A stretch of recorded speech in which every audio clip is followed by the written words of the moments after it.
नमस्कार, मैं हूं परवेश और आप देख रहे हैं द भारत खबर। दिल्ली मेट्रो में सफर करना इन दिनों किसी सजा से कम साबित नहीं हो रहा। पीक आवर्स के दौरान पहले तो यात्रियों को स्टेशन के बाहर ही घंटों इंतजार करना पड़ रहा है और अंदर एंट्री करने के बाद भी कभी भीड़ बढ़ने की वजह से उन्हें ट्रेन छोड़नी पड़ती है, तो कभी उन्हें अगले स्टेशन पर ट्रेन से उतरना पड़ रहा है क्योंकि ट्रेन में भीड़ ज्यादा हो जाती है। ऐसे में अब लोग ये सवाल कर रहे हैं कि जब दिल्ली में सब कुछ खुल चुका है और हर जगह लोगों की इतनी भीड़ हो रही है, तो फिर मेट्रो में यात्रा को आसान बनाने के बजाय और मुश्किल क्यों बनाया जा रहा है। मॉल, मार्केट से लेकर रेस्टोरेंट और जिम तक के खुल जाने से लोगों को उम्मीद थी कि अब इस हफ्ते शायद मेट्रो को भी कुछ राहत दे दी जाएगी और यात्री क्षमता बढ़ा दी जाएगी। लेकिन ऐसा नहीं हुआ और डीडीएमए ने पहले से चले आ रहे नियमों को ही जारी रखा, जिसके चलते इस हफ्ते भी मेट्रो से यात्रा करने वालों को कोई राहत नहीं मिलने वाली है और उनकी मुश्किलें बरकरार रहेंगी।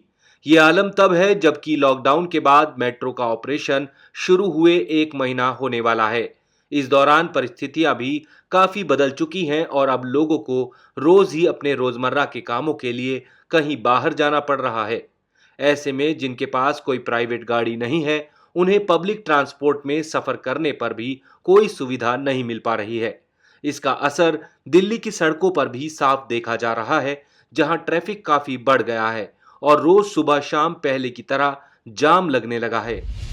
मेट्रो के मामले में एक सवाल यह भी उठ रहा है कि जब डीडीएमए ने अपने आदेश में क्षमता से 50% लोगों को मेट्रो में सफर करने की अनुमति दी है, तो उसके बावजूद इतनी ज्यादा दिक्कत क्यों हो रही है कि मेट्रो स्टेशन को बंद करना पड़ रहा है।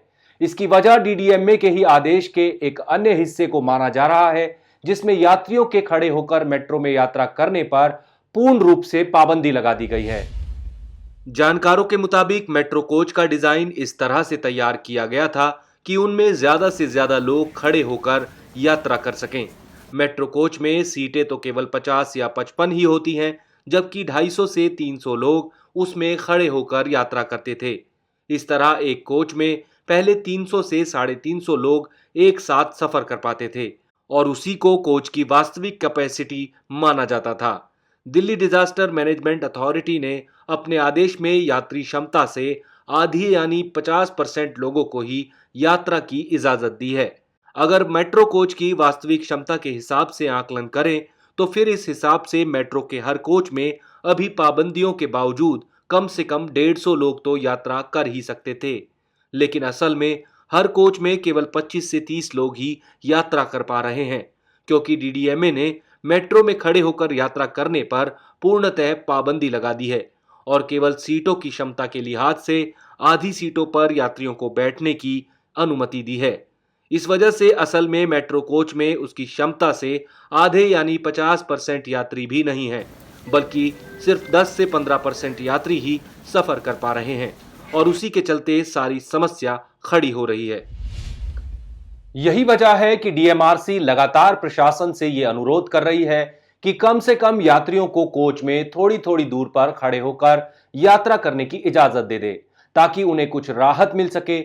इसके लिए डीएमआरसी ने हर कोच के अंदर फ्लोर पर स्टिकर्स भी लगाए हुए हैं, ताकि खड़े होकर यात्रा करते वक्त भी सोशल डिस्टेंसिंग कायम रहे, लेकिन उनका अभी कोई फायदा नहीं हो रहा है। आप देख रहे हैं द भारत खबर। हमारी खबरों को देखने के लिए चैनल को सब्सक्राइब कर लीजिए। शुक्रिया।